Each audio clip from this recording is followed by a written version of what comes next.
বঙ্গে এবার অপারেশন পদ্ম। বিজেপির পথে তৃণমূলের একাধিক সাংসদ, আরও বড় ধাক্কা খাবে তৃণমূল।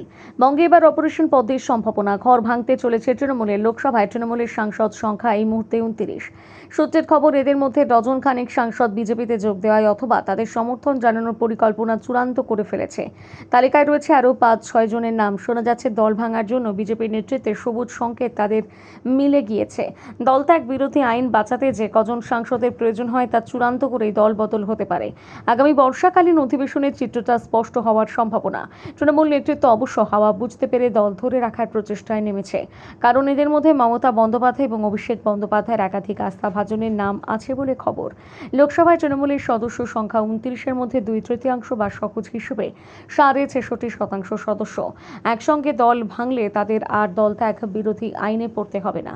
এই হিসেবে 29 জন সদস্যের সংখ্যাটা দাঁড়ায় 19 থেকে 20। সেই হিসেবে ইতিমধ্যে তৃণমূল ভাঙায় আগ্রহী সাংসদরা সেরে ফেলেছেন বলে খবর। লোকসভা তৃণমূল সাংসদদের নিয়ে এই অপারেশন লোটাস পর্বে উতরে গেলে বিজেপির পরের টার্গেট। তাই রাজ্যসভায় তৃণমূলের সাংসদরা।